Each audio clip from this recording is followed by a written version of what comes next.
নমস্কার। আজ আবার আপনাদের কাছে এলাম নিশ্চিতভাবে চিকিৎসাজনিত কিছু সমস্যার জন্য। সমস্যাকে নিয়ে সমস্যা মানে সমস্যা হচ্ছে সমাধান, অর্থাৎ কথাটা বলা যখন শুরু করব আপনাদের কাছে মনে হবে এটা সমস্যা, কথা বলা যখন আমি শেষ করব তখন আপনারা সমাধানের চাবি পেয়ে যাবেন। সমস্যা এবং সমাধান। আজকের আমাদের আলোচ্য বিষয় হচ্ছে এই যে আমাদের পেট অনেকটা বৃহৎ আকার হয়ে যায়, অতি বাংলায় যেটাকে বলা হয় ভুঁড়ি, তার সঙ্গে ডায়াবেটিসের কি সম্পর্ক।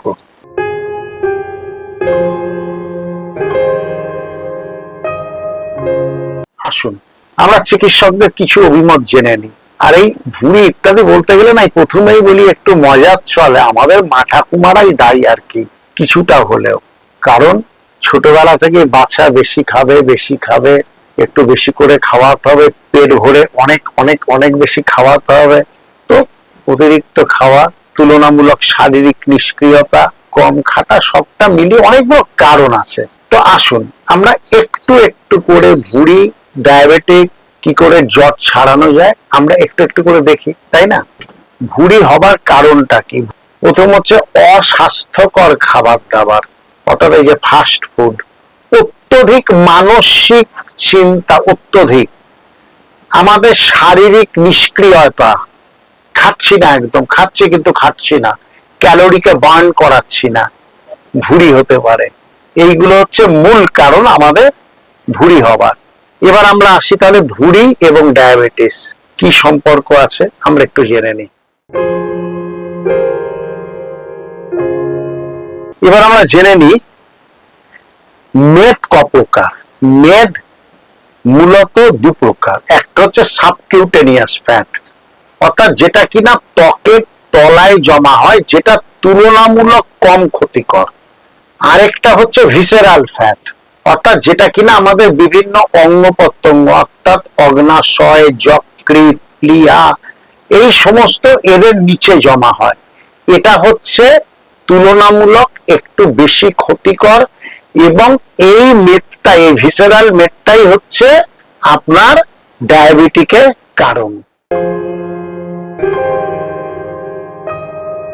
ভিসেরাল ফ্যাট হচ্ছে আমাদের কি করছে, আমরা নরমালি কি জানি যে ইনসুলিন আমার দেহের যে বিপাকীয় কাজটা করছে, অর্থাৎ দেহের মধ্যে আমরা যে অতিরিক্ত কার্বোহাইড্রেট খাচ্ছি, গ্লুকোজ দিচ্ছি, সেই ইনসুলিন সেটাকে কি করছে, নিউট্রাল করে দিচ্ছে।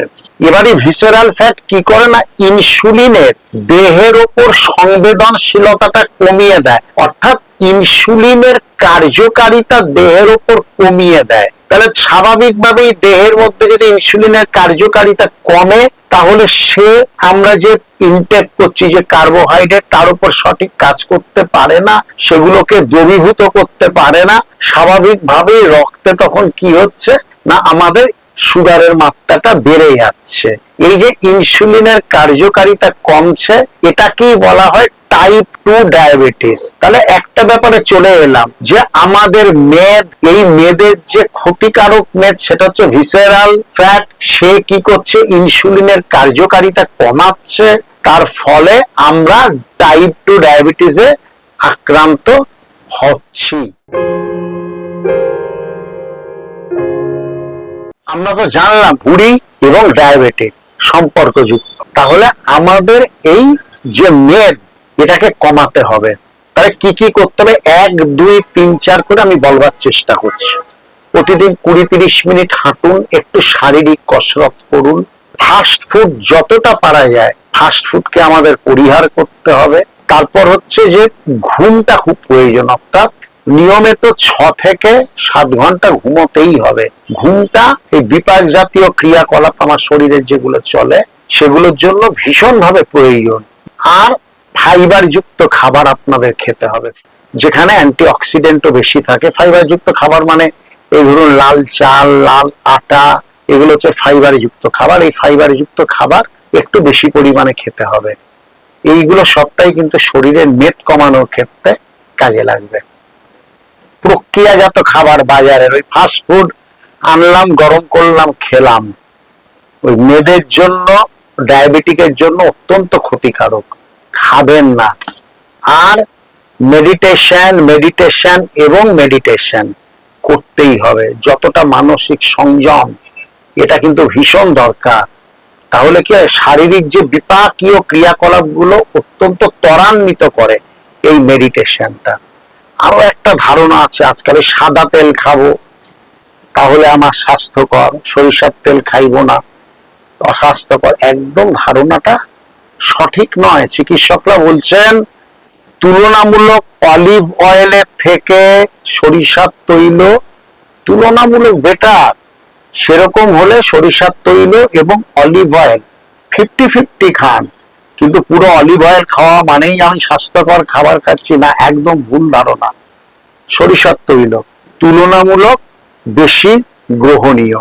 আপনারা মনে রাখবেন, রক্তে শর্করার মাত্রা নিয়ন্ত্রণের জন্য একাধিক হরমোন আছে, কিন্তু সবার সেরা হরমোনটাই হচ্ছে ইনসুলিন, যা কিনা আপনার শরীরের সঙ্গে বন্ধুত্বপূর্ণ আচরণ করে এবং শর্করার মাত্রাকে কমানোর চেষ্টা করে। সুতরাং এই ইনসুলিন আপনার দেহে সঠিকভাবে কাজ করে।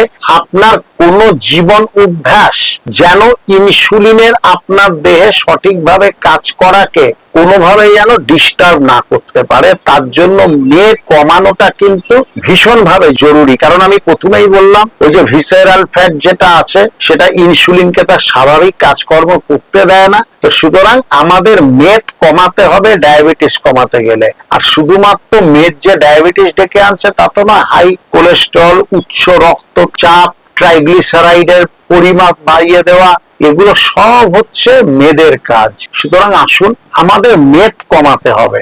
আর আমাদের মেদ কমাতে গেলে, সুগার কমাতে গেলে ভাত খাওয়া কমাতে হবে, রুটি খাওয়া কমাতে হবে, মাটির নিচের খাবার খাওয়া কমাতে হবে।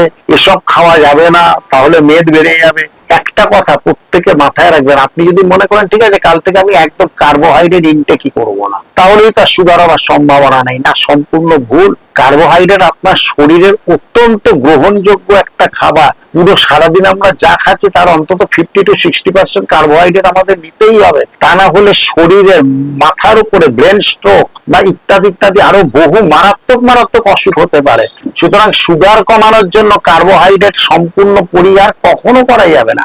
কার্বোহাইড্রেট আমাদের ইনটেক করতে হবে, কিন্তু সেটা যেন সারাদিনের যা আমি খাদ্য খাচ্ছি তার 50-60% এর মধ্যে রাখতে হবে। এটা চিকিৎসকদের অভিমত। বাকিটা আমরা অন্যান্য ফাইবার যুক্ত খাবার খাবো, অ্যান্টিঅক্সিডেন্ট খাবো, কিন্তু আমরা কার্বোহাইড্রেট, আর আমার সব খাবারের মধ্যে কার্বোহাইড্রেট আছে, নিতেই হবে। সুতরাং ভাত খাবো না, রুটি খাবো না, মাটির নিচের খাবার খাবো না, আলু খাবো না, এগুলো একদম ভ্রান্ত ধারণা ডায়াবেটোলজিস্টদেরও মতে। সব খেতে হবে, পরিমিত বোধ খেতে হবে, কারণ কার্বোহাইড্রেট আপনার দেহে ইনটেক করতেই হবে। তো আমাদের দেহের যদি পরিমিতি বোধটা থাকে তাহলে আমরা মেদ কমাতে পারবো। মেদ কমানোর পাশাপাশি আমরা এই ডায়াবেটিককেও অনেকটা নিজেদের আয়ত্তে নিয়ে আসতে পারবো।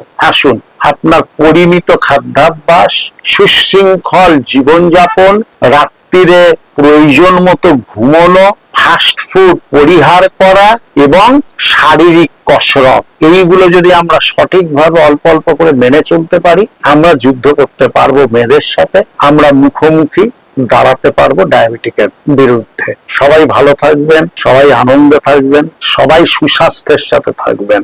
নমস্কার।